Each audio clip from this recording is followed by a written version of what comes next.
প্রিয় বন্ধুরা, কেমন আছেন? আশা করি ভালো। আজকে আমি ধর্মের যে জন্ম ইতিহাস, ধর্ম কিভাবে সৃষ্টি হলো সেটা নিয়ে আলোচনা করব। আর এর সাথে থাকবে আপনার মিশরীয় পুরাণ, অর্থাৎ মিশরের ফারাও রাজাদেরও ধর্ম ছিল, কিন্তু এই বিষয়গুলো কেন যে লুকিয়ে রাখা হয়, কেন যে গোপন রাখা হয়, কেন যে জানতে দেওয়া হয় না, সেটা আমি জানি না। চলেন শুরু করি। ধারণা করা হয় যে এই পৃথিবীর বয়স 460 কোটি বছর। পৃথিবীর বয়স, আমাদের এই পৃথিবীর বয়স 460 কোটি বছর। আর এই পৃথিবীতে প্রাণের আবির্ভাব 350 কোটি বছর। আর মানুষের আবির্ভাব 80 লক্ষ বছর, 50 লক্ষ বছর, মতান্তরে 25 লক্ষ বছর। আচ্ছা, পৃথিবীতে যতদিন মানুষ আসছে, এই পৃথিবীতে যতদিন মানুষ আসছে ততদিনই ধর্ম ছিল। হ্যাঁ, মানুষ চিন্তা করত যে এই যে প্রকৃতি, এই যে বিশ্ব ব্রহ্মাণ্ড সুশৃঙ্খল ও সুনিয়ন্ত্রিতভাবে পরিচালিত হচ্ছে, নিঃসন্দেহে পিছনে একটা শক্তি আছে, প্রাকৃতিক শক্তি। সেই শক্তিকে মানুষ বিশ্বাস করত এবং কখনো কখনো সূর্যকে, কখনো কখনো চাঁদকে, কখনো কখনো বাতাসকে, কখনো কখনো পাথরকে, আবার কখনো গাছকে, নদীকে তারা কী করত? পূজা করত। তার মানে কি? পূজা মানে সম্মান। কিন্তু এই গাছ কিন্তু সৃষ্টিকর্তা নয়, গাছ কিন্তু সৃষ্টিকর্তা না, আবার পানিও সৃষ্টিকর্তা না, অন্যান্য প্রাণী তারাও কিন্তু সৃষ্টিকর্তা না। তবে সৃষ্টিকর্তার ওই যে সৃষ্টিকর্তা অদৃশ্য একটা কেন্দ্রীয় শক্তি, তিনি এইগুলোকে সৃষ্টি করছেন, এগুলো তার প্রতিনিধি। তারা চিন্তা করত যে গাছ না থাকলে আমরা থাকবো না।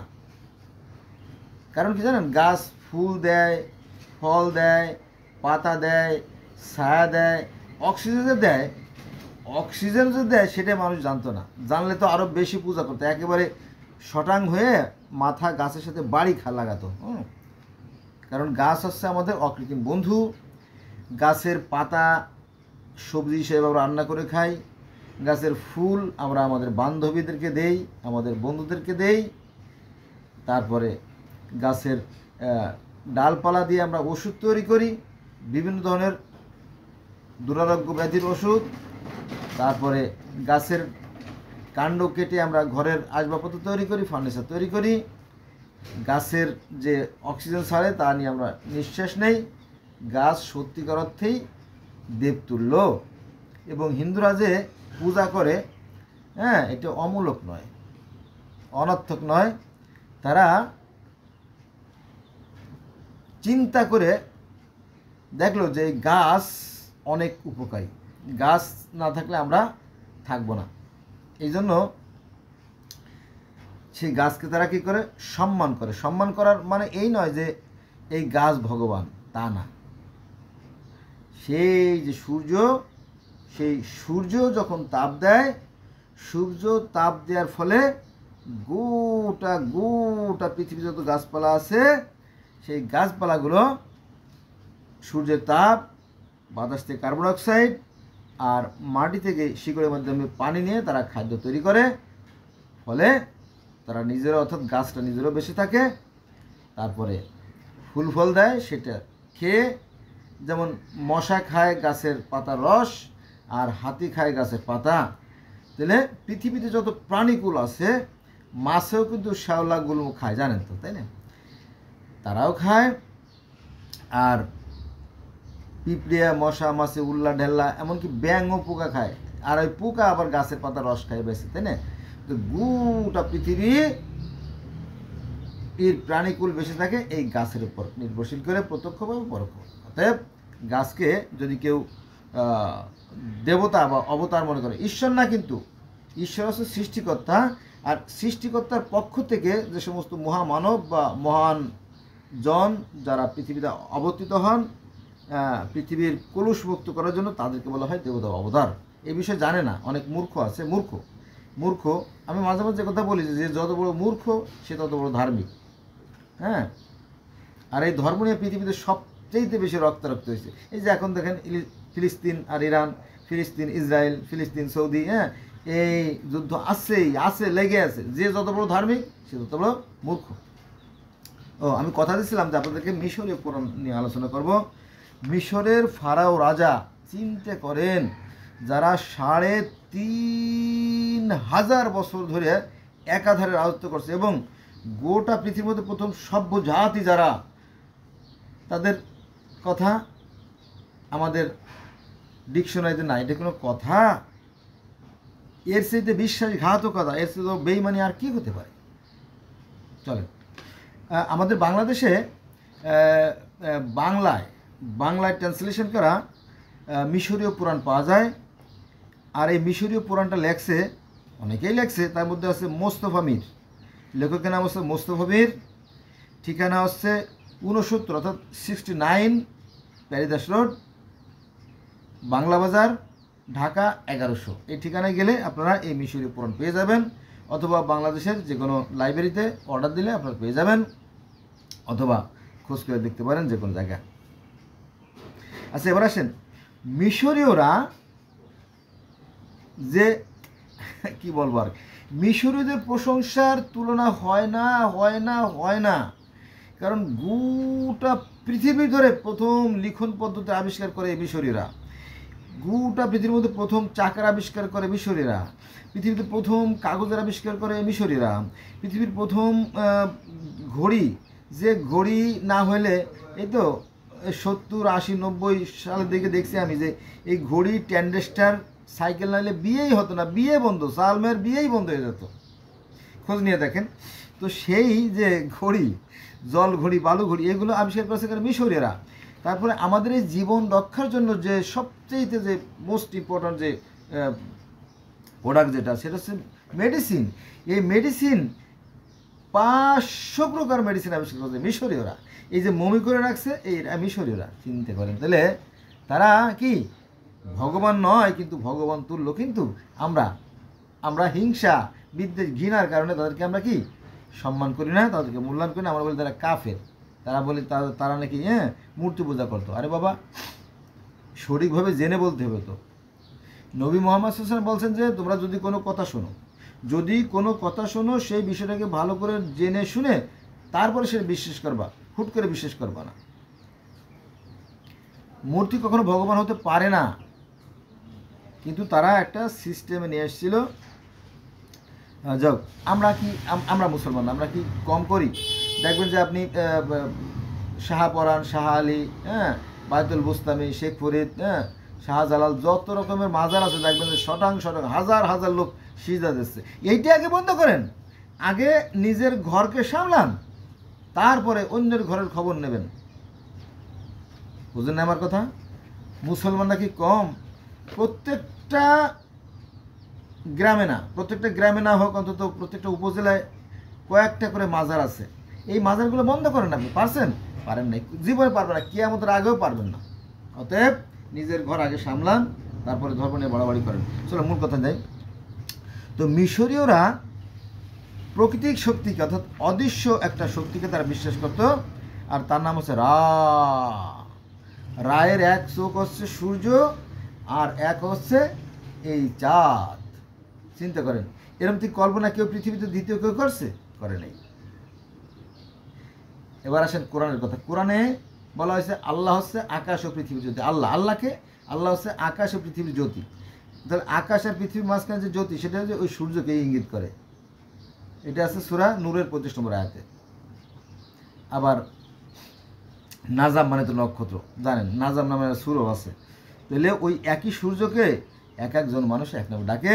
তো মিশরীয়রা সেই সূর্যকে তারা রা বলতো এবং ঈশ্বর তুল্য জ্ঞান করত, অদৃশ্য। মিশরের ফারাও রাজারা নিজেদেরকে ঈশ্বর বলতো, এটা সত্য। মিশরে যারা ফারাও রাজা ছিল, প্রায় 320 জন ছিল, 3500 বছর ধরে রাজত্ব করছে, তারা নিজেদেরকে ঈশ্বর বলতো ঠিকই, কিন্তু তারা বলতো যে আমাদেরকে সৃষ্টি করছেন আমাদের মহা ঈশ্বর, আমরা হচ্ছে ঈশ্বর আর তিনি হচ্ছে মহা ঈশ্বর, আমরা ঈশ্বরের পুত্র, আমরা সেই মহা ঈশ্বরের পুত্র। এই জিনিসটা বলে না, লুকায় রাখে। আচ্ছা, তাহলে এই যে যে ঈশ্বর অর্থাৎ রা, তিনি কি করলেন? তিনি চিন্তা করলেন আমি সৃষ্টি করব। তিনি চিন্তা করলেন আমি সৃষ্টি করব, জগৎ সৃষ্টি করব, প্রাণী সৃষ্টি করব। তখন তিনি কি করলেন? প্রথমে পানি সৃষ্টি করলেন। পানি পানি সৃষ্টির প্রথম উপকরণ পানি। পানি সৃষ্টি করলেন। পানি সৃষ্টি করার পরে একটা ডিম্ব তৈরি করলেন, তাকে বলে ব্রহ্ম অণ্ড। ব্রহ্ম অণ্ড মানে মহা এক জাগতিক ডিম, বিশাল এক ডিম তৈরি করলেন। তারপরে সেই ডিমের ভিতরে সৃষ্টি হলো কি জানেন? সেই ডিমের ভিতরে পানির ভিতর থেকে সৃষ্টি হলো একটা পদ্ম পাতা। একটা পদ্ম পাতা সৃষ্টি হলো, পদ্ম গাছ সৃষ্টি হলো। সেই পদ্ম গাছের উপরে 4 জন দেবতা বা অবতার বা ফেরেশতা, আমরা যেমন মুসলমান বলি সৃষ্টিকর্তার প্রধান 4 জন ফেরেশতা, আজরাইল, জিব্রাইল, ইসরাফিল, মিকাইল, 4 জন প্রধান ফেরেশতা আছে কার? আমাদের ইসলাম ধর্মে। তো ঠিক মিশরীয় ধর্ম 4 জন প্রধান ফেরেশতাকে সৃষ্টি করা হলো। আমি ইসলাম ধর্ম বা হিন্দু ধর্ম কথা বললাম কেন? কম্পেয়ার মানে তুলনা করলে জিনিসটা বোঝা যায়, তাই না? আমার এই যে আঙ্গুল, হাতের আঙ্গুল দেখেন, সবগুলো 5টা আঙ্গুল এক জায়গাতে আছে, দেখেন এইটা সবচেয়ে খাটো, তারপরে এইটা খাটো, তারপরে এইটা খাটো, তারপরে এইটা খাটো, তারপর এইটা, 5টা কমে, তাই না? তো এই কথাগুলো বলার উদ্দেশ্য কম্পেয়ার করা, যাতে মানুষ বুঝতে পারে। তাহলে ইসলাম ধর্মের 4 জন প্রধান ফেরেশতা আছে, আজরাইল, জিব্রাইল, ইসরাফিল, মিকাইল। এমনকি এই আরবের যে প্রাচীন ধর্ম ছিল সেখানেও 4 জন প্রধান ফেরেশতা ছিল, লাত, মান্না, উজ্জা, হাবল, 4 জন ফেরেশতা ছিল। আবার মিশরেরও 4 জন প্রধান ফেরেশতাকে মানত, হু, শেহা, শেহেম, হেহ। সনাতন ধর্ম 4 জন প্রধান ফেরেশতা আছে, ব্রহ্মা, বিষ্ণু, শিব, মহেশ্বর। এই যে 4 জন, আমি আরও অনেক 4 জন কথা বলতে পারবো, গ্রিক রোমান দেখে আরও 4 জন কথা বলতে পারবো, কিন্তু নোটটা আমার কাছে নাই, তো খালি হাত একটা মাত্র নোট আছে আমার কাছে মিশরের কোরআনের, বলতে পারবো, কিন্তু যাক। তো এই 4 জনের নাম যাই হোক, এই 4 জনের নাম যাই হোক, মনে করেন যে কারো যদি ছেলে বা মেয়ে যদি কানা, খুড়া, বুবা, লুলা, অন্ধ হয়, তাহলে সেই মা বাপ কি ফেলে দেয়? ফেলে দেয় না। অন্য মানুষে ঘৃণা করতে পারে, ভালো করে খেয়াল করেন, কিন্তু শিক্ষণীয় বিষয়। মনে করেন যে কারো যদি কানা, খুড়া, বুবা, লুলা, অন্ধ, খঞ্জর যদি কোনো সন্তান জন্ম নেয়, তাহলে মা বাপ কি সেই সন্তানকে ফেলে দেয়? ফেলে দেয় না। অন্য মানুষের টিটকারি করে, ঘৃণা করে, তামাশা করতে পারে, তাই বলে মা বাপ কখনো ফেলে দেয় না। তো ঠিক সেরকমই যার যার ধর্ম তার কাছে খুবই মাতৃতুল্য, খুবই পরম শ্রদ্ধার এবং ভক্তের বস্তু, এই জিনিসটা খেয়াল রাখবেন। আর তাই যদি থাকে অন্য ধর্ম প্রতি আপনি শ্রদ্ধাবোধ থাকে, তাহলে আমার মনে হয় যে আপনি ধর্ম নিয়ে বাড়াবাড়ি করতে পারবেন না। তাহলে এখানে ব্রহ্মা হচ্ছে সৃষ্টিকর্তা, বিষ্ণু হচ্ছে পালনকর্তা, আর শিব হচ্ছে সংহারকর্তা, আর একজন হচ্ছে মেসেঞ্জার। মিলে গেছে?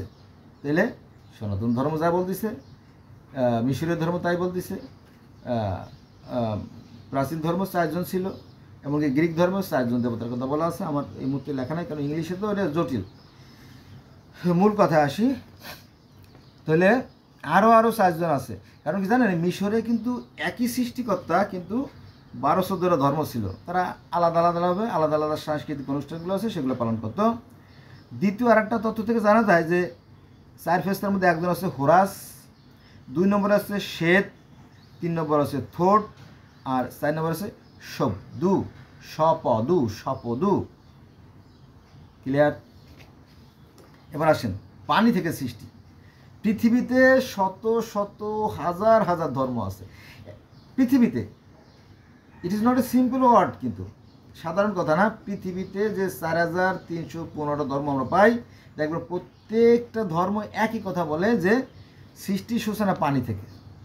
ওই চীনের ধর্ম বলে পানি থেকে সৃষ্টি, আফ্রিকার রিগডোডিয়াল পাহাড় সেই পানি থেকে ভেদ করে জেগে ওঠে, সেই আমেরিকার ধর্ম সে পানি থেকে সৃষ্টি, এমনকি বিজ্ঞানীরাই একই কথা বলতেছে যে পানি থেকে সৃষ্টি সূচনা। তাহলে কি আর সংঘাত তো রইল? আর সংঘাত থাকে না। কিন্তু যারা মূর্খ তারা সংঘাত করে।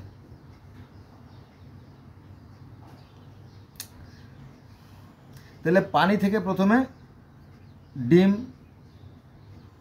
পরে ডিমের ভিতরে তৈরি হলো গর্ভাশয়, গর্ভাশয় থেকে ওসিরিস, হোরাস, শ্বেত, আইসিস, নেপথিসের জন্ম।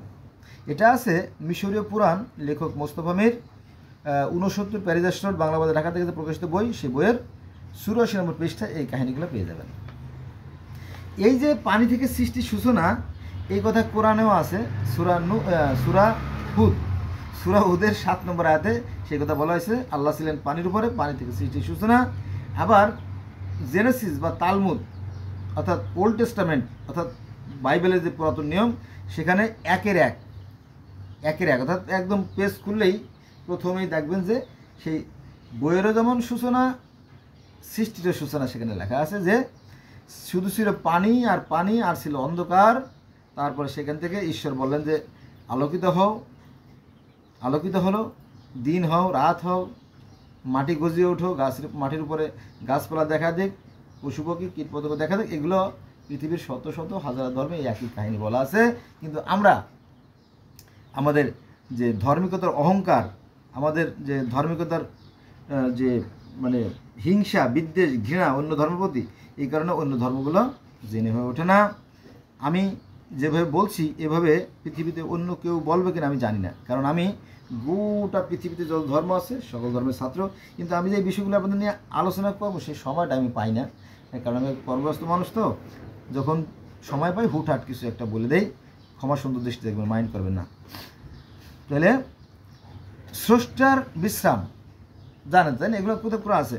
যখন সৃষ্টিকর্তা যখন সৃষ্টিকার্য শেষ হয়ে গেল তখন তিনি বিশ্রাম নিলেন, তাই না? এই বিশ্রামের কথা সনাতন ধর্মে আছে, এই বিশ্রামের কথা ইসলাম ধর্মে আছে, এই সনাতন ধর্মের কথা তাওরাত, জবুর, ইনজিল, বাইবেলে সব জায়গায় আছে। সৃষ্টিকর্তা তখন তার সৃষ্টিকার্য শেষ করলো, তখন শেষে মানুষ সৃষ্টি করলেন, তিনি তার মতো করে মানুষ সৃষ্টি করলেন এবং বললেন তোমরা প্রভুত্ব করো, তোমরা রাজত্ব করো, হ্যাঁ, এবং তোমরা বহু বংশ সৃষ্টি করো। এই কথা বলার পরে তিনি বিশ্রামে চলে গেলেন। তো সেই কথা এই মিশরীয় ধর্মে আছে যে পৃথিবী স্রষ্টার বিশ্রাম আর কি। পৃথিবী, স্বর্গ, নরক সৃষ্টির পর নুটকে বলল যে তুমি আমাকে স্বর্গে নিয়ে যাও। নুট মানে বাতাসের দেবতা, বাতাসের দেবতাকে বলা হয় নুট। তখন বলো ঠিক আছে চলেন, তখন তাকে স্বর্গে নিয়ে গেল। আমাদের আদম আলাইহিস সালামকে স্বর্গে সৃষ্টি করা হয়েছিল, স্বর্গে সৃষ্টি করার পরে পৃথিবীতে নামিয়ে দেওয়া হয়। আর এই মিশরীয় ধর্মে সব কিছু, পৃথিবীর সব কিছু সৃষ্টি করার পরে ঈশ্বর স্বর্গে চলে যান। এখানে কিন্তু দেখেন বিপরীত শক্তি, দেখেন আমার নখটা এদিকে একটা এদিকে, মানে আমাদের ইসলামে বলা হয় কি যে স্বর্গে আদমকে সৃষ্টি করা হয়েছিল, পরে পৃথিবীতে নামাই দেওয়া হয়। আর মিশরীয় ধর্মে বলা হয়েছে যে পৃথিবীতে সব কিছু সৃষ্টি করার পরে সৃষ্টিকর্তা স্বর্গে চলে যান। কোনটা সঠিক এটা আপনারা যাচাই করে দেখেন, আমি সঠিক কোনটা আমি বলতে পারবো না। তাহলে পৃথিবী, স্বর্গ, নরক সৃষ্টির পর ঈশ্বর নুটকে বলল যে তুমি আমাকে স্বর্গে নিয়ে যাও। তারপরে সৃষ্টির সূচনা কীভাবে হয়েছিল জানেন? প্রথমে নান মানে পানি, মিশরীয় ভাষায় নান, আমরা বলি না ওয়াটার, জল, পানি। তো মুসলমানরা মনে করে জল বলা পাপ, আর হিন্দুরা মনে করে হয়তো পানি বলা পাপ, আর মিশরীয়রা কি মনে করে আমি জানি না, তবে তারা পানিকে বলে নান। নান নান রুটি না, আবার নান মানে পানি মিশরীয় ভাষায়। তো পানিতে প্রথমে পাহাড়, পানির মধ্যে থেকে প্রথমে পাহাড় গজে ওঠে সৃষ্টির সূচনায়। কেউ বলে এটা বেন পাহাড়, কেউ বলে সেটা রিক্রোডিয়াল পাহাড়, কেউ বলে সেটা গোবর্ধন পাহাড়, কেউ বলে আবার তুর পাহাড়, কেউ বলে সিনাই পর্বত, হ্যাঁ, কেউ বলে যুদি পাহাড়, যাক এরম অনেকে এক একজনে এক নামকরণ করা হয়েছে। বিষয়টা কিন্তু এক, কারণ আমি তো কম্পেয়ার করছি যতটা সম্ভব, এবং আল্লাহ বাসায় রাখলে আমি করব। এই বিষয়গুলো এক। বহুকাল আগের থেকে, লাখ লাখ বছর আগ থেকে কিন্তু এই ধর্মগুলো আস্তে আস্তে আস্তে পরিবর্তিত হয়ে হয়ে সংস্কার হয়ে বিভিন্ন রূপে শাখা প্রশাখায় গজাইছে। যেমন একটা গাছের ডালপালা কিন্তু প্রথমে একটা থাকে, কিন্তু পরবর্তীতে অনেকগুলো শাখা প্রশাখা গজায়। ধর্মের বেলাও তাই ঘটছে। আচ্ছা, নানের পানিতে প্রথমে পাহাড় তৈরি হয়, ডিমের মধ্যে ছিল অন্ধকার এবং আলোর পাখি। এগুলো কিন্তু কোরআনে আছে যে অন্ধকার, শুধু ছিল অন্ধকার অন্ধকার আর ছিল কালো পানি। এ কথা কোরআনেও আছে, মিশরীয় ধর্মে আছে, তারপরে তাওরাত, জবুর, ইনজিল, বাইবেলে, এমনকি চীনের ধর্ম এবং অন্যান্য পৃথিবীর আরও অনেক ধর্ম, সামানিজম, কেল্টিক, অ্যাজটেক, সব ধর্মে এইগুলো বলা আছে। তো সে ডিমের থেকে থোট প্রথমে নিজেকে সৃষ্টি করে। থোট মানে কি? সৃষ্টিকর্তার অনেক কিন্তু নাম, সৃষ্টিকর্তার অনেক নাম, তো এখানে থোট বলা হয়েছে। সৃষ্টিকর্তা প্রথমে নিজেকে সৃষ্টি করেন, নিজেকে সৃষ্টি করার পরে তারপরে অন্যদেরকে সৃষ্টি করেন। নিজেকে সৃষ্টি করার পরে 1 নম্বরে 4 জন সন্তান তৈরি করেন। 1 নম্বরে আইসিস, না আমি একটু সাজিয়ে বলি, মনে করেন যে আল্লাহ বা সৃষ্টিকর্তা প্রথমে কী করলো? আদমকে সৃষ্টি করলো। আদমকে আমরা চিনি ভালো করে। আদম এবং হাওয়াকে সৃষ্টি করলো, প্রথম মানবকে সৃষ্টি করলো, এবং তাদেরকে বললো তোমরা সুখে শান্তিতে বসবাস করতে থাকো। তখন তাদের ঘরে জন্ম নিল 5টা সন্তান, জানেন তো, তাই না? হাবিল, কাবিল, শীষ নবী, 3 ছেলে। হাবিল, কাবিল আর শীষ নবী, 3 ছেলে। আর গাছ বিবি আকলিমা, 5টা সন্তান তৈরি হলো কার? আদম আলাইহিস সালামের। ঠিক ওই একই কথা আছে সনাতন ধর্মে, যে প্রথম মানবী অর্থাৎ মনুষ্যদেরও 5টা সন্তান ছিল। এটা আছে প্রিয়ব্রত, উত্তালপদ, আকুতি, প্রসূতি, দেবতী, 5 জন। আর এখানেও সেই 5 জন মিশরীয় ধর্মে। এটা আছে ওসাইরিস, আইসিস, সেত, নেপতিস, আনুবিস। ক্লিয়ার? তো এটা এক দেশের গালি আর এক দেশের বলি। এটা একটা জটিল বিষয়, এটা মানুষ জানে না। যাক, তাহলে আমরা দেখলাম 6 দিনের সৃষ্টির কথা এখানেও আছে। 6 দিনের সৃষ্টির কথা সনাতন ধর্মে আছে, 6 দিনের সৃষ্টির কথা আপনার ইহুদ ধর্মে আছে, 6 দিনের সৃষ্টির কথা খ্রিস্টান ধর্মে আছে, 6 দিনের সৃষ্টির কথা ইসলাম ধর্মে আছে। কিন্তু মূর্খ যারা, আমি বারবার বলি একই কথা, যে যত বড় মূর্খ সে তত বড় ধার্মিক। তারা এই ধর্মগুলো যাচাই করে দেখে না, কিন্তু মনে করে আমারটাই বড়। সনাতন ধর্ম সর্বপ্রাচীন, ইহুদি ধর্ম সর্বপ্রাচীন, খ্রিস্টান ধর্ম সর্বপ্রাচীন, ইসলাম ধর্ম নাকি সর্বপ্রাচীন। আদম আলাইহিস সালাম নাকি সৃষ্টির প্রথম মানব।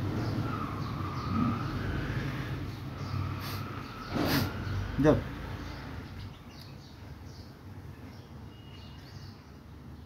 6 দিনের সৃষ্টি।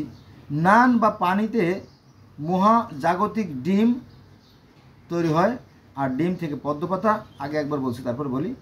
আর অন্ধকার আর আলোর পাখি। আলোর পাখি বলতে সূর্যকে যখন সৃষ্টি করা হয় তখন সেই অন্ধকার দূরীভূত হয়ে যায় এবং জগৎ বিকশিত হয়, প্রকাশিত হয়। এখন এই যে সূর্যকে যে সৃষ্টিকর্তা সৃষ্টি করলেন, এটা আমরা সবাই মানি। পৃথিবীতে 800 কোটি মানুষ আছে, সবাই আমরা মানি যে হ্যাঁ, সৃষ্টিকর্তা সূর্য তৈরি করছেন বা সৃষ্টির শক্তি এই সূর্য তৈরি করছেন। পৃথিবীতে যে বিজ্ঞানীরা আছে, বিজ্ঞানীরা কি কেউ কোনোদিন বলছে যে আমরা চাঁদ সৃষ্টি করছি? বলে নাই। বিজ্ঞানীরা কি কখনো বলছে যে আমরা সূর্য সৃষ্টি করছি? তারা বলে নাই। বিজ্ঞানীরা কি কখনো বলছে যে আমরা মিল্কি ওয়ে গ্যালাক্সি সৃষ্টি করছি? বলে নাই, কখনো না। বিজ্ঞানীরা যা করছে, বিজ্ঞানীদেরকে সৃষ্টিকর্তা যে জ্ঞান দিয়েছে, সেই জ্ঞানটাকে কাজে লাগিয়ে তারা প্রভূত সীমাহীন কল্যাণমূলক সব জিনিস তৈরি করছে। আর কিছু আছে যারা মূর্খ, তারা পিছিয়ে পড়ে শুধু শিকায়ত মানে বদনাম গায়।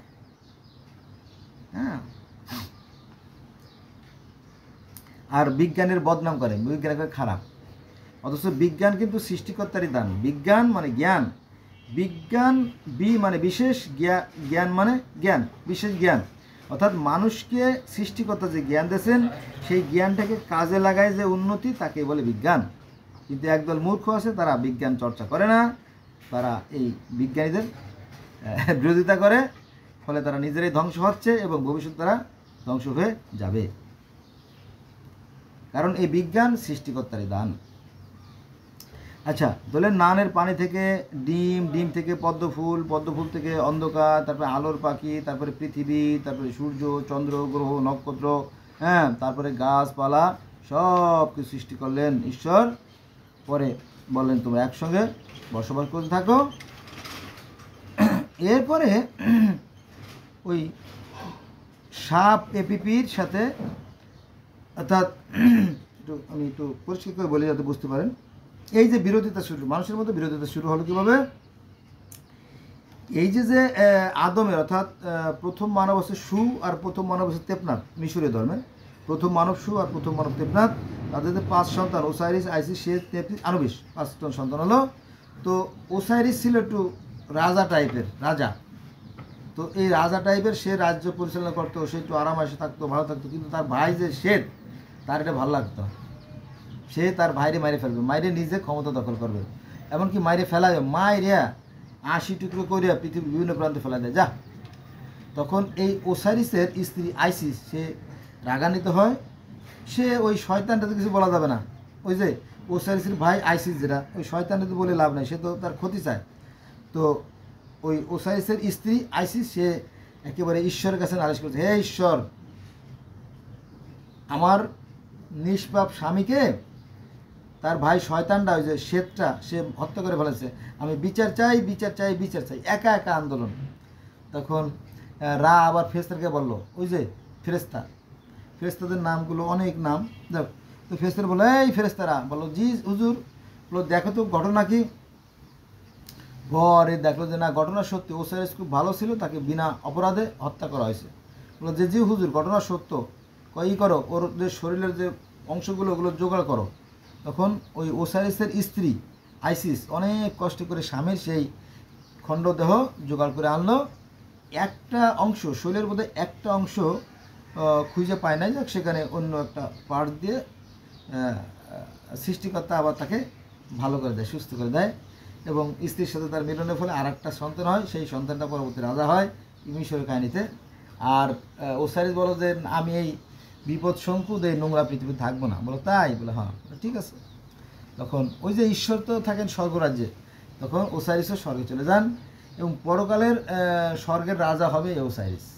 আমাদের ইসলাম ধর্মে আছে না যে পরকালে স্বর্গের রাজা হবে ইন্দ্র, ইন্দ্র তো না, ইন্দ্র তো হিন্দু ধর্মে, আমাদের ইসলাম ধর্মে আছে রেদওয়ান, রেদওয়ান আছে স্বর্গের রাজা, আর মিশরীয় ধর্মে স্বর্গের রাজা আছে এই ওসাইরিস। পৃথিবীতে স্বর্গ আছে প্রত্যেক ধর্মে, প্রত্যেক ধর্মে একজন স্বর্গের রাজাও আছে। আমার মনে হয় একজনই রাজা, বিভিন্ন ভাষায় বিভিন্ন ধর্মে বিভিন্ন নামে ডাকা হয়, এই আর কিছু। আচ্ছা, তারপরে আপনার এটা বলছি তো যে বিচারে রা প্রাণ ফিরে পায়, ওই যে যাকে হত্যা করা হয়েছে বিচারে সে নির্দোষ প্রমাণিত হয়, পরে তাকে প্রাণ ফিরিয়ে দেওয়া হয়। তারপরে গরুর প্রতিমূর্তিতে স্বর্গে চলে যায়, গরুর প্রতিমূর্তিতে স্বর্গে চলে যায়, গরুর রূপে বা গরুর উপরে চড়ে সে স্বর্গে চলে যায়। আমি তো মুসলমানের সন্তান, আমাদের আদি পিতা হযরত আদম আলাইহিস সালাম যখন স্বর্গ থেকে পৃথিবীতে আসে, তখন তার সাথে একটা গরু ছিল। এই গরু পৃথিবীর আরও শত শত হাজার ধর্ম আছে যদি আপনারা দেখতেন, তো এই মিশরীয় ধর্মে গরু আছে। আর কোরআনের প্রথমেই সূরা গরু বাকারা, আবার বেদের প্রথম সূরা একদম 164 সূক্তে সেখানেও আছে গরু। এই গরু আবার পার্সি ধর্ম গরু আছে, হ্যাঁ, মিতাই ধর্মে গরু আছে, সামারিজম ধর্মে গরু আছে, হ্যাঁ, পৃথিবীর হাজার হাজার ধর্মে গরু আছে যদি আপনারা দেখতেন। কিন্তু এই ধর্মগুরুরা এই বিষয়গুলো জানতে দেয় না, জানতে দিলে তাদের ব্যবসা নড়বড় হয়ে যাবে, এই জন্য জানতে দেয় না। এই জন্য আমি মনে করি যে এই ধর্ম ব্যবসাটা ধোঁকাবাজি ব্যবসা, কারণ সৃষ্টিকর্তা আমাদেরকে ভালো মন্দ জ্ঞান দিয়ে সৃষ্টি করছেন, আমরা তো সেই জ্ঞানকে কাজে লাগাই চলি, তাহলে বোধহয় সমাজে আর বিশৃঙ্খলা হয় না। কিন্তু এই ধর্মের কারণে মানুষের মধ্যে বিভেদ সৃষ্টি হয়, হিংসা, বিদ্বেষ, ঘৃণার সৃষ্টি হয়। ধর্মের কারণে মানুষ অহংকার করে, আমার ধর্ম বড়, তোর ধর্ম ছোট, না তোর ধর্ম ছোট, আমার ধর্ম বড়, কি এত বড় কথা, ধস সালারে, মার সালারে, কাঠ সালারে, এই হচ্ছে ধর্মের শিক্ষা। এটা ধর্মের শিক্ষা না। কি আপনি এক মুখে দুই কথা বলেন? হ্যাঁ, এক মুখে দুই কথা সবাই বলতেছে। নতুন পৃথিবী, থোট ওই যে ওই মানুষেরা খালি মারামারি কাটাকাটি খুনোখুনি করে বলে ঈশ্বর বলতো না, আমি আর তোদের সাথে থাকবো না।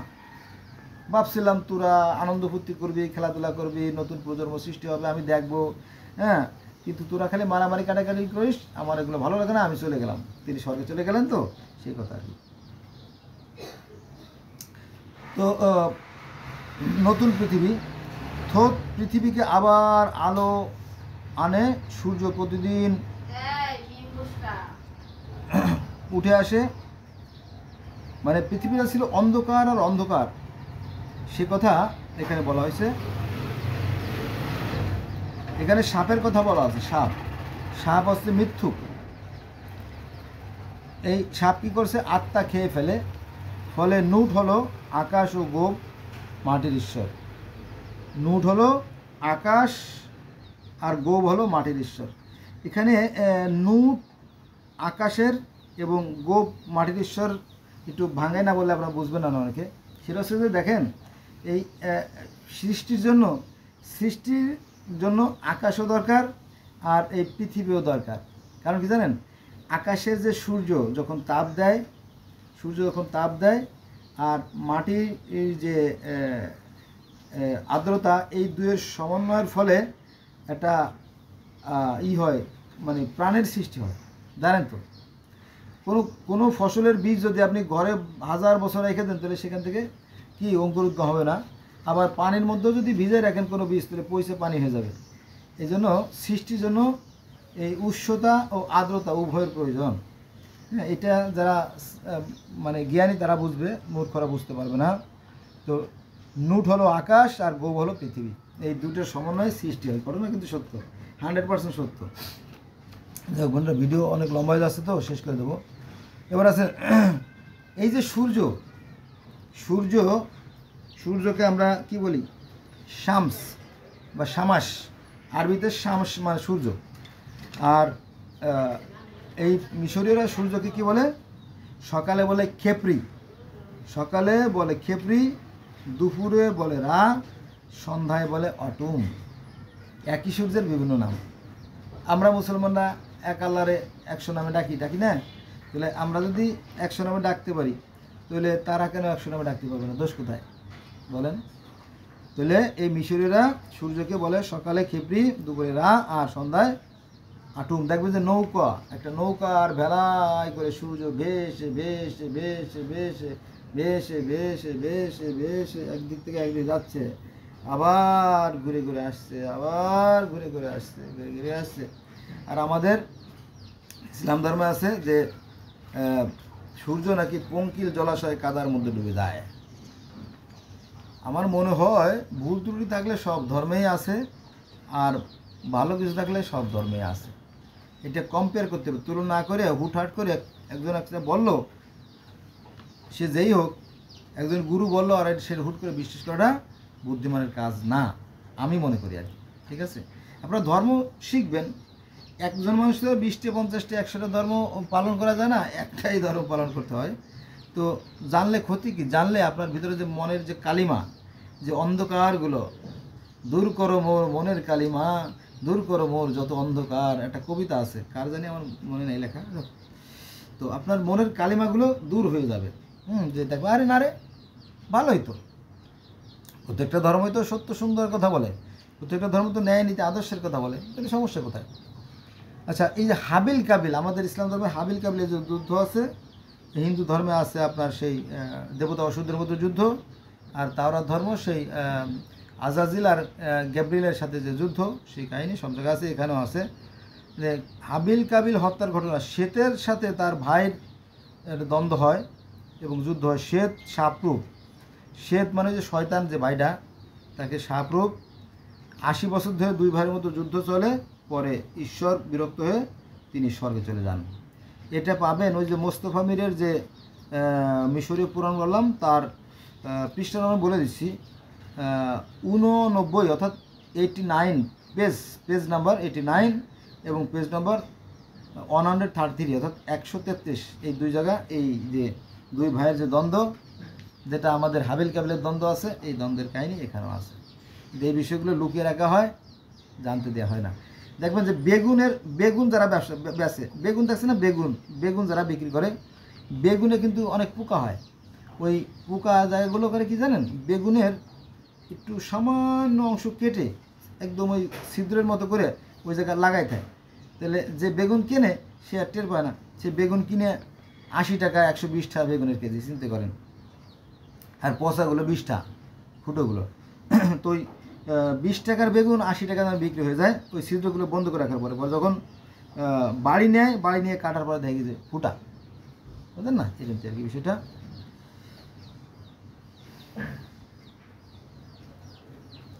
তো সবাই তার দুর্বল দিকগুলো লুকায় রাখার চেষ্টা করে। এবার আসেন সৃষ্টির সূচনা লগ্নে ঈশ্বর 4টি চালিকা শক্তি তৈরি করে। আমাদের ইসলাম ধর্মে 4জন ফেরেশতা সৃষ্টি করে। তো আর এই মিশরীয় ধর্মে বলা হয়েছে যে 4টি চালিকা শক্তি তৈরি করেন রা, সেটা হচ্ছে যে হু, শিহা, শেহেম, হেহ, 4জন। এটা হচ্ছে জ্ঞানের দেবতা। এরা সব কিছু পৃথিবী নিয়ন্ত্রণ করেন, আর সেই রায়ের নির্দেশে, ঈশ্বরের নির্দেশে এরা এইগুলো চলে করেন একই। আচ্ছা, এবার আসেন আদম সৃষ্টি। আমন রায়ের নির্দেশে হাতশেপসুট, এই নামটা অনেক সময় ভুল বলি, অনেক সময় হুটহাট করে বলি, ভুল হয়ে যায় আর কি। ভুলগুলো ক্ষমা সুন্দর দৃষ্টি দেখবেন। তো আমন রায়ের নির্দেশে, আমনরা বলতে একজন ফেরেশতা বা দেবতা, তার নির্দেশে আরেকজন দেবতা হাতশেপসুট কুমারের চাকার কাদা দিয়ে মাটি তৈরি করে। মানে ঈশ্বর তার ফেরেশতাকে বললো যে হে ফেরেশতারা, যেমন আল্লাহ বললো জিবরাইল তুমি মাটি নিয়ে এসো, মাটি এনে আদমের মূর্তি তৈরি করো। তারপরে আল্লাহ তাকে রূহ ফুঁই দিল। এরকম কাহিনী আছে না কোরআনে, সূরা আল বাকারায়? তো ওই কাহিনী আছে এই মিশরীয় কোরআনে। সেটা হচ্ছে যে আমনরা বললো যে ই করো, হে হাতশেপসুট, তুমি কুমারের চাকার কাদা দিয়ে, এখানে কিন্তু কাদা দিয়ে বা মাটি দিয়ে মানুষ তৈরির কথা বলা আছে, কাদা দিয়ে তুমি কী করো, মানুষ তৈরি করো। তো মানুষ যখন তৈরি করা হলো তখন খনুম হচ্ছে আর একজন দেবতা বা ঈশ্বরের আর এক নাম খনুম হতে পারে। তো খনুম তাতে কী করলো, আত্মা প্রবেশ করালেন। মাটি দিয়ে মানুষ তৈরি করার পরে তার ভিতরে আত্মা প্রবেশ করালেন। একজন নির্দেশ দিল, আরেকজন তৈরি করলো, আরেকজন প্রাণ সঞ্চার করলো। সমস্যা কোথায়? সমস্যা তুমি দেখি না। আচ্ছা, খনুম তাতে আত্মা প্রবেশ করালো।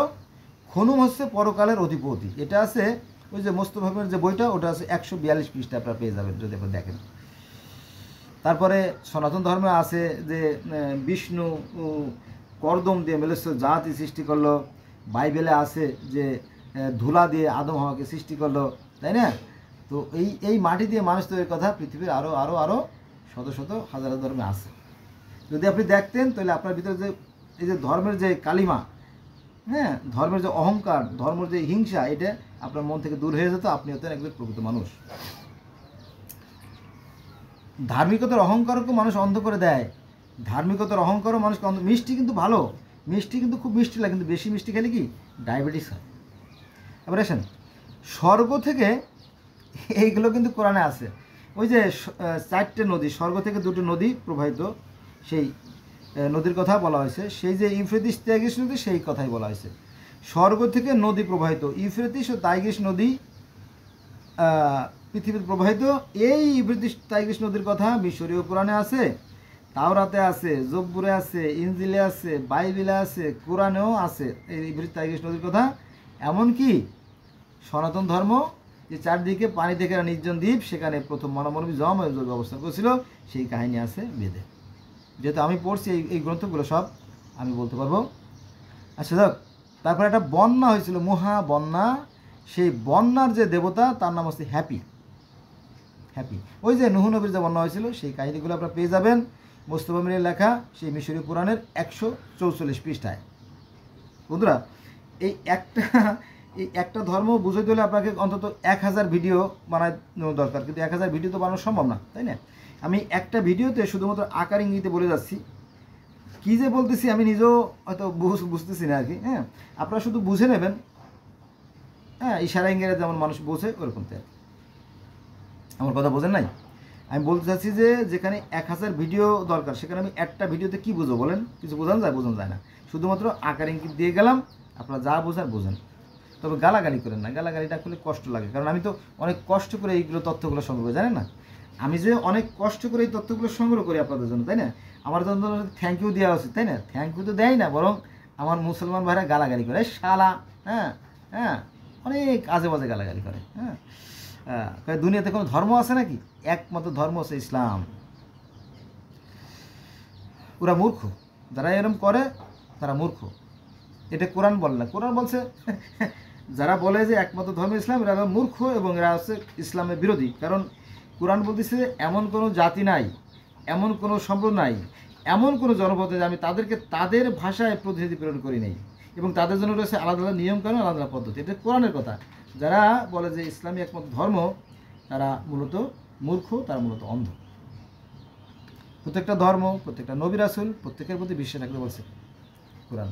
এমনকি প্রত্যেক অন্যান্য ধর্মের যারা অনেকেই জানাতে যাবে, সেটা আছে সূরা আল বাকারার ৬২ নম্বর আয়াতে। ইহুদি, খ্রিস্টান, অগ্নি উপাসক তারাও জানাতে যাবে, কোরআন দেখেন। কিন্তু অধিকাংশ মানুষ ৯৮-৯৯% মানুষ কোরআন জানে না। তারা খালি কি ওই ধর্ম নিয়ে বাড়াবাড়ি করে। ওদের জন্য বোঝেন নাই, হাতুড়ি পিটার ব্যবস্থা করে রাখছে, ফেরেশতারাই পিটাইব। আচ্ছা, প্রথম সৃষ্টির সূচনা অ্যাট ফার্স্ট, এটা হচ্ছে আটুম। আটুম মানে কি? সৃষ্টিকর্তা কী করলো? আটুম নিজের ইচ্ছে শক্তি দ্বারা, সনাতন ধর্মে আছে মায়া শক্তি দ্বারা, মায়া শক্তি। সনাতন ধর্মে বা হিন্দু ধর্মে আছে মায়া শক্তি। মায়া শক্তি দ্বারা ঈশ্বর বলেন যে হও, আর হয়ে যায়। আর আমাদের ইসলাম ধর্মে আছে কুন ফায়াকুন, আল্লাহ বলেন হও আর হয়ে যায়। আর এই মিশরীয় ধর্মে ওই একই কথা বলা আছে, ঈশ্বর তার শক্তি দ্বারা কী দ্বারা ইচ্ছে দ্বারা আটুম নিজের ইচ্ছে শক্তি দ্বারা নিজেকে সৃষ্টি করেন, নিজের ইচ্ছে শক্তি দ্বারা নিজেকে প্রথমে সৃষ্টি করেন। আটুম অর্থ স্বয়ং সম্পূর্ণ, আটুম শব্দের অর্থ স্বয়ং সম্পূর্ণ। আমরা যেমন বলি লা ইলাহা ইল্লাল্লাহ, তাই না? আল্লাহ একে অদ্বিতীয়, তিনি কারো মুখাফিকি নন, বলি না? আবার সনাতন ধর্মে আছে একমেবা দ্বিতীয়াম, তিনি এক এবং অদ্বিতীয়, তিনি ওম থেকে সব সৃষ্টি করেন। এক একজনের এক এক রকমের ভাষা, এক দেশের গালি আর এক দেশের বলি। এটা যদি না বোঝেন তাহলে আপনার জন্ম বৃথা। বুঝতে হবে, মানুষকে বুঝতে হবে। যদি না বোঝেন তাহলে আটুম হচ্ছে স্বয়ং সম্পূর্ণ, একমাত্র ঈশ্বর, তিনি এক এবং অদ্বিতীয়, তিনি কারো মুখাফিকি নন। বোঝা গেছে বিষয়টা? কি বলছে? মিশর প্রিয় ধর্ম বলছে। আচ্ছা, এবার আসেন, আরও কাহিনী আছে। আটুম কি করলো? নিজের থুতু দিয়ে প্রথমে সু, অর্থাৎ প্রথম মানব, প্রথম পুরুষ সু এবং প্রথম মানবী দেবনাথকে সৃষ্টি করেন। আর আমাদের ইসলাম ধর্মে আছে যে ওই যে আদম আলাইহিস সালামকে সৃষ্টি করার পরে ৪০,০০০ বছর জান্নাতের আশেপাশে ছিল, ফেলা ছিল, রেখে দেওয়া হয়েছিল। তো আজাজিল শয়তান, ইবলিস শয়তান আদমের ভিতরে ঢুকে গেল, ঢুকে সমস্ত জায়গা দেখে আসলো। দেখে আসার পরে বলো থু, গিন না, তওবা তওবা, থু, এই পচা কাদা দিয়ে আদম বানাইছে, এই আদম রে নাকি আবার শ্রেষ্ঠত্ব দান করবে, তওবা তওবা তওবা, থু। এইভাবে যখন ইবলিস শয়তান থুতু ফেলালো, সেই থুতু থেকে কুকুরের জন্ম। বন্ধুরা, এখানে যে আমি যেটা বলতেছি সেটা হচ্ছে থুতু, সাবজেক্ট আছে থুতু। এই থুতু শব্দটা মিশরীয় ধর্মে আছে, অর্থাৎ আজ থেকে ৭,৫০০ বছর বা ১২,০০০ বছর আগেও কিন্তু এই থুতুর কাহিনী ছিল। আর এই ১৪৫১ বছর আগেও এই থুতুর কাহিনী আছে। তো মিশরীয় ধর্ম বলা হয়েছে এই থুতু দিয়ে প্রথম মানব এবং প্রথম মানবকে সৃষ্টি করা হয়। আর আমাদের ইসলাম ধর্ম আছে যে এই থুতু দিয়ে, অর্থাৎ ইবলিসের থুতু দিয়ে কুকুর সৃষ্টি করা হয়, এজন্য কুকুর নাপাক। ওই যে শয়তানও নাপাক। প্রকৃত সত্য কিন্তু আমি জানি না, আর কারণ আমি তো 1400 বছর আগে ছিলাম না, আমি বিভিন্ন ধর্মের ছাত্র, আমি যেটা পাইছি আমি সেটা আপনাদের শুনলাম। এরপরে আসেন অগণিত ফেরেশতার কথা শুনছেন, তাই না? যেমন আমাদের ইসলাম ধর্মের সাথে তুলনা করি, আমাদের ইসলাম ধর্মের কথা বলে বুঝবেন, আমাদের দুই পাশে দুটো ফেরেশতা থাকে, আছে কিরামিন অ্যান্ড কাতিবিন, এবং কবরে দুইজন ফেরেশতা আছে, মুনকার নাকির। তারপরে একজন আছে রেদওয়ান ফেরেশতা,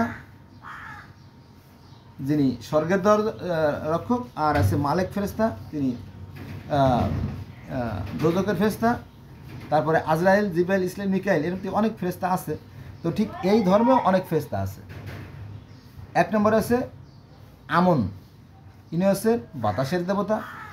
2 নম্বরে থিবিস হচ্ছে পানির দেবতা। 3 নম্বরে হোরাস হচ্ছে আকাশের দেবতা। 4 নম্বরে ওসিরিস হচ্ছে শস্যের দেবতা। আমাদের ইসলাম ধর্মে যে মিকাইল, তিনি কী করেন? বৃষ্টির মাধ্যমে গোটা পৃথিবীর কি শস্য ফলান, জীবের আহার বর্ণন করেন। আর এখানে মিশরীয় ধর্মে ওসিরিস হচ্ছে শস্যের দেবতা। মিলে গেল? আচ্ছা, এবার আছেন 5 নম্বরে আইসিস, দৈববাণীর দেবতা। এই মিশরীয় ধর্মে বলা হয় আইসিস। আইসিস মানে কি? দৈববাণীর দেবতা, দৈব, অদৃশ্য বাণী। আমাদের যেমন জিব্রাইল আল্লাহর কাছ থেকে ওহী এনে মুহাম্মদ সাল্লাল্লাহু আলাইহি ওয়াসাল্লামকে দিতেন না, আর এই মিশরীয় ধর্মে আইসিস সেই দৈববাণী নিয়ে আসতো। আর এই দৈববাণী আবার প্রচার সম্পাদক ছিল আরেকজন, খনম। খনম হচ্ছে এই দৈববাণীর প্রচার লোক এবং ভাগ্য নিয়ন্ত্রণ করক। হে মানুষেরা, তোমাদের ভাগ্য নিয়ন্ত্রণ করা হয়েছে এই। দেখবেন যে হেডমাস্টার যেদিন বার্ষিক পরীক্ষার রেজাল্ট প্রকাশ করে, তখন ওই শিটটা হেডমাস্টার নিজে হাতে তুলে দেয় এক টিচারের কাছে, উনি সেটা প্রচার করে যে ফার্স্ট হয়েছে অমুক, সেকেন্ড হয়েছে অমুক, থার্ড হয়েছে অমুক, ফোর্থ হয়েছে অমুক, এরকম ঠিক না? অনেকটা ওরকম ঠিক ঈশ্বরের কাছ থেকে বাণী নিয়ে আসে আইসিস, দৈববাণী বা দৈববাণীর যে ফেরেশতা তিনি হচ্ছেন আইসিস। আনার পরে এটা দেন খনমের কাছে, খনম আবার এটা প্রচার করেন যে তোমাদের ভাগ্যে এই লেখা হয়েছে, অমুক খুব ভালো কাজ করতে তার ভাগ্য ভালো, অমুক খুব মন্দ কাজ করছে তার ভাগ্য মন্দ লেখা হয়েছে। এই ধারণাগুলো আরও হাজার হাজার বছর আগে ছিল, লাখ লাখ বছর আগে ছিল। এই বিষয়গুলো যদি আপনার ভিতরে ধারণ করেন, তাহলে আপনার মনে হয় যে এই ধর্ম নিয়ে বাড়াবাড়ি করবেন না, কর্মের প্রতি এগিয়ে যাবেন, কারণ কর্মই ধর্ম, কর্মই ধর্ম। ধর্মের দোহাই দিয়ে জান্নাত পাওয়া যাবে না। আমিও তো থাকবো কিয়ামতের মাঠে, নাকি? আমিও কিয়ামতের মাঠে থাকবো। ধর্মের দোহাই দিয়ে জান্নাত পাবেন না, কর্ম করতে হবে, এটাই সত্য। আমি মুসলমান, আপনি মুসলমান, ঘুষিতে আর একজন নাক ভেঙে ফেলালেন হিন্দুর, কেন? ও হিন্দু, ও জানা যাবে কিসে ভাই, এটা এগুলো সব চলবে না। আমিও থাকবো কিয়ামতের মাঠে, আপনারাও থাকবেন। আচ্ছা, তাহলে মুঠ হচ্ছে স্বর্গের রক্ষতা। এই দেখেন, মুঠ হচ্ছে স্বর্গের রক্ষিতা। এটা আছে ওই মোস্তফা বিনের যে বইটা, ওই বইয়ের 133 পৃষ্ঠা আছে যে মুঠ স্বর্গের দেবতা। আর আমাদের স্বর্গের দেবতা কে? ইরা রেদওয়ান আমাদের ইসলাম ধর্মে। আর সনাতন ধর্মে স্বর্গের দেবতা কি? Indra. Equal, there is no difference if you analysis. যদি আপনি দেখতেন তাহলে দেখেন যে এই ধর্মের মৌলিক কোনো পার্থক্য না।